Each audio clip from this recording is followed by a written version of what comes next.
just wanting to play for our fans, and you know, just looking at a lot of the bands that are out that have come out. A lot of them are very talented, and a lot of them aren't. And there's.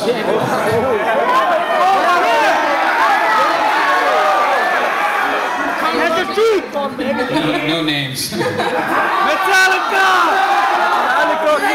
Like I said, there was a lot of people that were out here really early today, and I saw a lot of guitar players out there, and I'm sure that you're approached by a lot of guitar players asking you about like techniques and how you play or write. How do you approach writing songs? Like, does anybody in Megadeth have a say, or how do you decide you're going to sit down and write some music? The marijuana! I can't hear what she's saying, guys, so...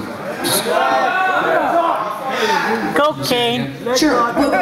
How do you approach songwriting? Like, what's the songwriting process like for you? Well, most people think that there's a formula with the songwriter, and it's not like I start with lyrics first or that I start with music first. Usually it's just a feeling that I get. Like when I wrote Chain of Consequences, I just moved to Arizona, and I bought a convertible, and they have things called monsoons in Arizona, which means that there's a storm out of fucking nowhere, right?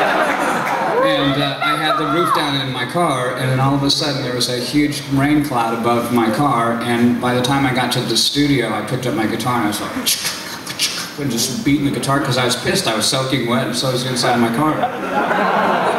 So that's one of the influences, and then, you know, songs like In My Darkest Hour, I wrote that song. I had a very dear friend of mine. Do you want to tell the fucking story over there, buddy? Fuck them out! We need some tape for your mouth. Okay. So songs like In My Darkest Hour, the music was written. I'd gotten a phone call from somebody named Maria Ferrara. We finally know her as Metal Maria in the East Coast. She was one of the people that were around when Metallica first got signed out there.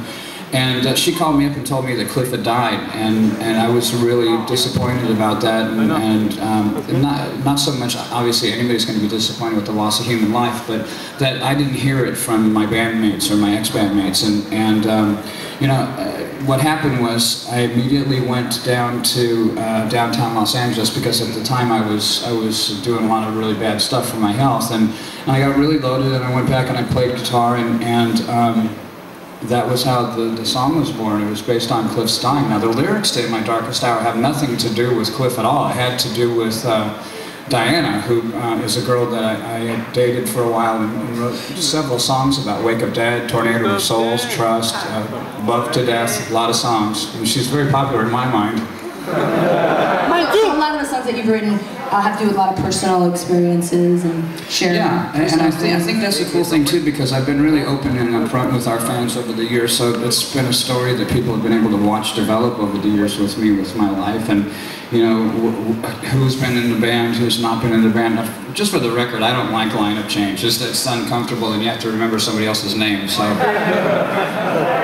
You got a pretty strong lineup happening. Yeah, right I think so. I'm really confident with what we're doing right now, and in fact, 2 days ago we were just in Los Angeles and talking with Mark, and my manager, Mark Adelman, about getting ready to go into the studio in September to start doing pre-production for the next record, and we're going to be getting, looking at touring for starting next year somewhere around March, and you know, it's a constant in business. So for some of you that are here right now, if we get back to why we're really here, it's, you know, to impart some wisdom to the young musicians. It's not to answer the smart asses that say I've got a nice ass, or they were talking. I think they're talking about you.